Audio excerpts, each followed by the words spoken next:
The Arabic conquest of North Africa was complete by 709 AD.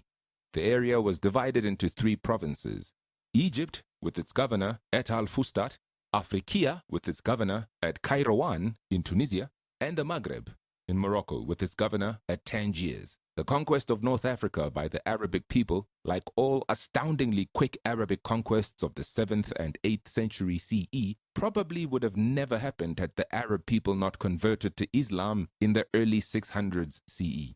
Islam united the Arabian Peninsula and provided the Arab peoples with an impetus to focus on the outside world, instead of their centuries-old tribalistic divisions and conflicts.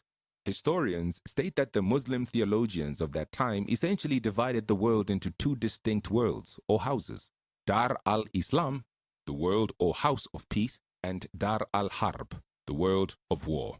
This theology, as even Islamic historians point out, is not contained in the Quran. In reality, this meant that in the Dar al-Harb, that is the world that wasn't Muslim yet, holy war or jihad could be conducted in order to bring that world under Allah's orbit, or the Dar al-Islam. At this time, when Arabia got united under Islam, there were basically two powerful neighboring empires. The first was the Byzantine Empire, aka the Eastern Roman Empire, and the other was the Persian Empire, aka the Sasanian Persian Empire, based in the area of modern-day Iran. For those who know something about Persian history, note that this isn't the Persian Empire that famously fought the ancient Greeks in places like Thermopylae and Marathon in the stories of historian Herodotus, the stories that are told Hollywood style in the popular 300 movies. That Persian Empire was the Achaemenid Persian Empire, and it was ended by Alexander the Great in 33 BC, so it no longer existed by the time Islam was born in the 7th century CE. However, both Persian empires, the Achaemenid Empire and the Sasanian Empire, were based in the area of modern-day Iran. The Byzantine Empire is of more interest to us in this story because it was the empire that controlled North Africa at the time the Arabs conquered North Africa. The Byzantine Empire was what was left in the east after the more famous Roman Empire of Julius Caesar fame had collapsed in the west in 475 CE. The Islamic armies would have to take North Africa from the Byzantine Empire.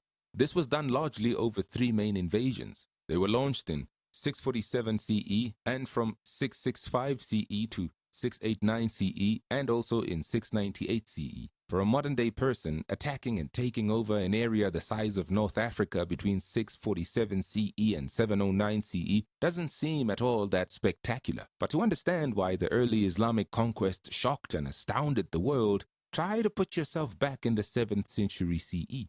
There were no automobiles at the time. No aeroplanes, no tanks, no missiles, no guns, no trucks, no electrically charged or powered ships. These invasions were largely carried out on the backs of camels and horses and on foot, with spears and swords and bows and arrows. Besides, we're just only focusing on North Africa here.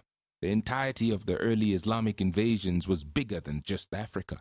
From Arabia, Islamic armies went east into modern-day Iraq and Iran, past Afghanistan towards the Indian border. Some of the armies went into Central Asia. Some armies went north into Palestine, Syria, and into modern-day Turkey. That is the heartland of the Byzantine Empire. Plus, the Persian and Byzantine empires were intent on stopping the Arabs in every direction. The Persians in the east, the Byzantines in the west and the north. These two states were sophisticated and humongous, with powerful armies. It's not like the Arabs were simply strolling into these areas they were invading. They were fighting the most sophisticated and dangerous militaries of that era. Yet the Arabs were poor, much poorer than the Byzantine Empire and the Persian Empire. Their armies were less equipped, less trained, less experienced. The Arab military leadership was not as experienced. The list of Arab disadvantages is long. Therefore, North Africa was not an easy conquest for the Arabs. Take this example of an illustration of how powerful the Byzantine Empire was. This example shows the kind of resources a world power like the Byzantine Empire could call upon. In 698 AD, the Arabs conquered Carthage in modern-day Tunisia. The powerful Byzantine Empire, with its headquarters in Constantinople, responded aggressively. Constantinople was situated in modern-day Istanbul in Turkey.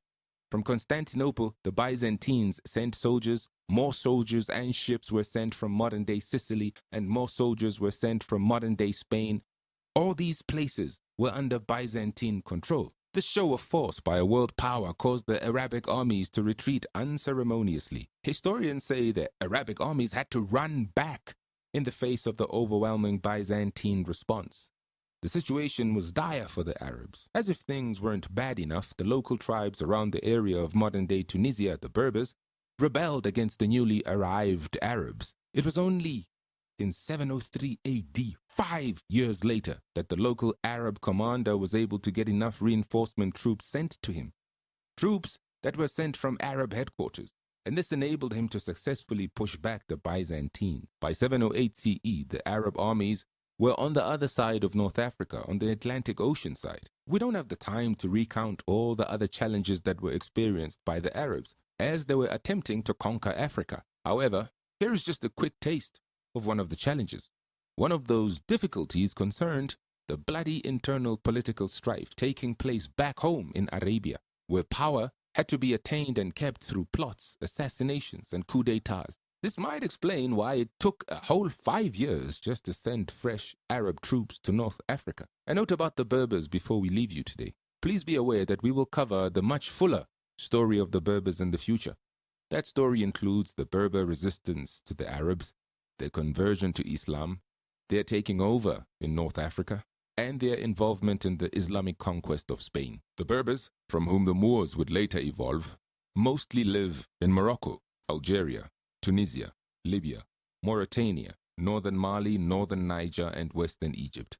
From the beginning, they would resist the Arab conquest of Africa.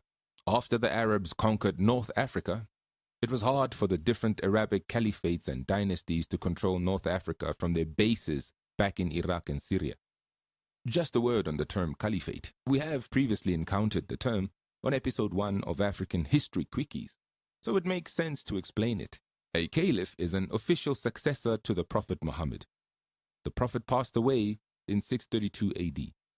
The states the caliphs ruled over are called caliphates.